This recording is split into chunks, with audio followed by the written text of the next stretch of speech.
Kubernetes, also known as K8s, is an open source container orchestration system.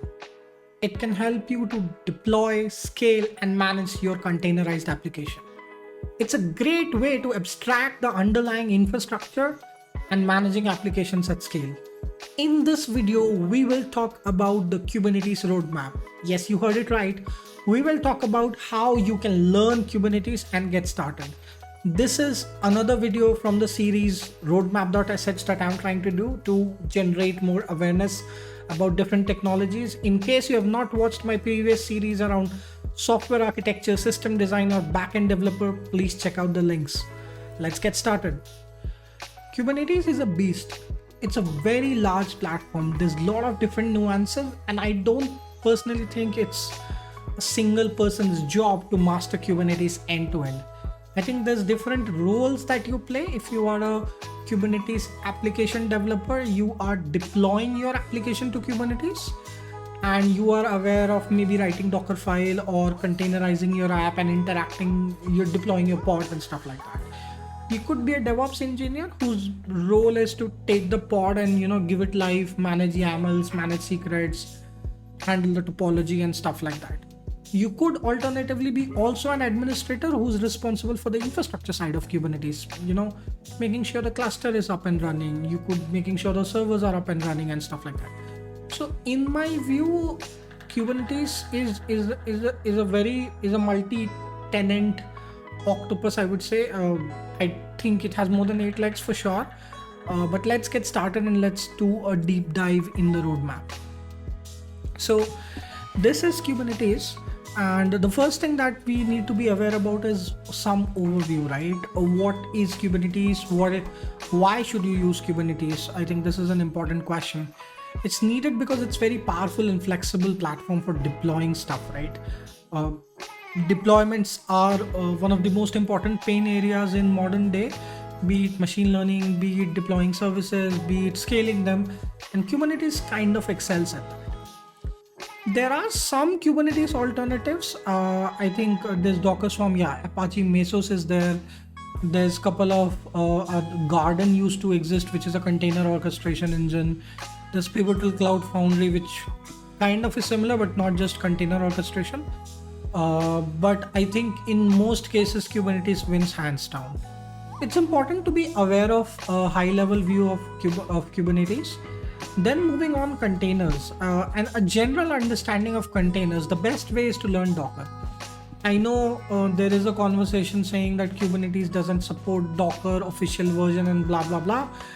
It does. There's much fine prints to go. Basically what Docker decided is they don't want it to be CNCF compliant or something like this, and then Kubernetes said that I will only be allowing containers which are CNCF compliant. I think it was CNCF or cloud native or something like that. But that was the story, and I think they moved forward. So Kubernetes does support containers of multiple types as long as they follow the standard basis containerd, I think. So a basic knowledge of containers is very important, and I think basic knowledge of containers is very important if you are a developer in general. Setting up of Kubernetes cluster, I think it's a great idea to learn how to install a local Kubernetes cluster. If you can build a managed Kubernetes server, or if you can deploy a vanilla Kubernetes on an infrastructure, you will learn a lot. You'll learn about the networking, you'll learn about the topology, you'll learn about the architecture and stuff like that. So setting up Kubernetes is an important part. Running applications, definitely this is where your most of life will be, right? Pods, which are the most basic unit of containers of Kubernetes, where everything essentially runs inside pods. You have containers running, and then you have different objects within Kubernetes, replica sets, deployments, stateful sets, jobs, etc., to take care of different kinds of workloads and needs.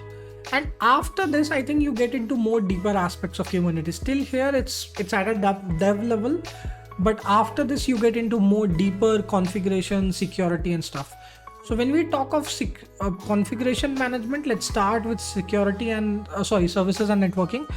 And one of the key things to understand is load balancing and how does external services access it. There's multiple ways. I don't think ingress is mentioned here. but I think ingress should be mentioned here. External access, how do you handle external access to services? Ingress is one way, node port is another. You can have cluster IPs and things like that. So services and networking are an extension of how you run your application, because by default, if your application is running, what's happening is it's interacting with the outside world, and most of the times you'll have a load balancing service associated. After this, it gets further deeper into the Kubernetes ecosystem, right? You have for configuration management, I think injecting pod config with config maps. So config maps are basically key value stores that you want to save within, so that your cluster and pods running inside it can take advantage of. So these are configurations that you want to save within your cluster, so that you can inject them in pods when you're running them and stuff like that. And then handling secrets for sensitive data is also important. So how do you handle secrets? How do you make sure Kubernetes handles secret? Is there a key value store? Is there a key vault kind of a setup? So those kind of things. Then you move into resource management, and now you're moving more towards infrastructure and management of Kubernetes. So the first part is using Kubernetes, and the second part is managing and working with Kubernetes.